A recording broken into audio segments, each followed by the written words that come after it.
Okay, so I chose to watch The Cave of Forgotten Dreams for my film review.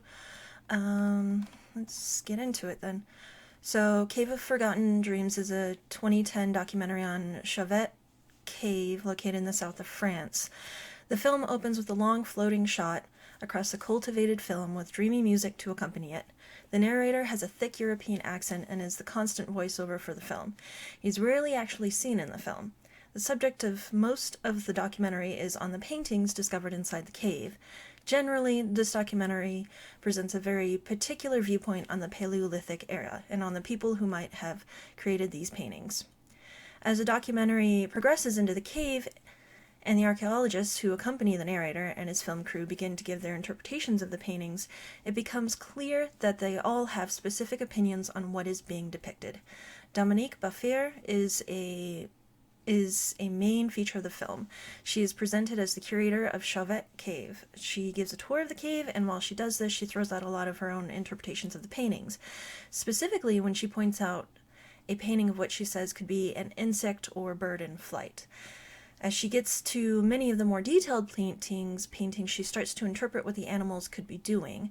This remains a theme throughout the film, and as it closes, the narrator starts to talk about the supposed religion of the people who made the paintings. That, in his words, they could change into animals, and that the way these people thought were very spiritual and not concrete. That they dreamed and thought that people could turn into anything. These interpretations are interesting, yet speak to how the archaeological team thinks. They present these opinions as facts, that they could deduce these ideas even though we don't have real evidence that these people truly thought this way. We have artifacts, paintings, and other evidence that they were accomplished crafters and artisans, but we don't truly know what was intended by these people, how they truly used the small sculptures. They could have been toys for the children, instead of what the narrator proposes as a spiritual representation.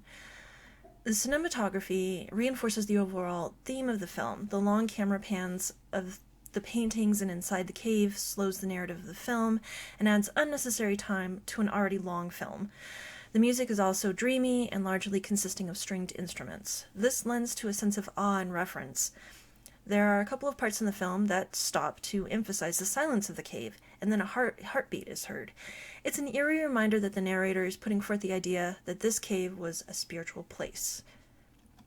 The visual culture represented in this cave is intriguing and odd at times. There are many animals, from horses to rhinos, and experimentation of design by the dots at the entrance of the cave, which turn out to be palm prints. The subject of these paintings is discussed in the film through the lens that the cave was a spiritual place for the Paleolithic people. Discussed in class, there are slides of this cave on the composite figures of the animals. This indicates that the cave could have been used to tell stories of these animals, that they could possibly move in the flickering torchlight for the original people who visited this cave. Also, what isn't discussed in the documentary, but discussed in class, is that the compositional line is different in the Lacau caves, also in France, located in France. So this indicates that the paintings were done at different times. This cave is dated later than the Chauvet cave, yet indicates that we cannot definitively say that the people who did these paintings did them all at the same time. This is interesting because the film emphasizes that the same person who did the palm prints at the entrance of the cave also did palm prints deeper in the cave, tangentially indicating that the cave was visited generally by the same people during the same time.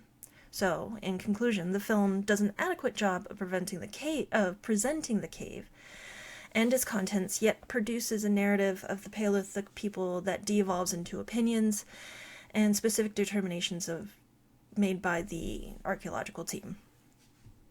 Seen here, bibliography. So that is my film review for The Cave of Forgotten Dreams.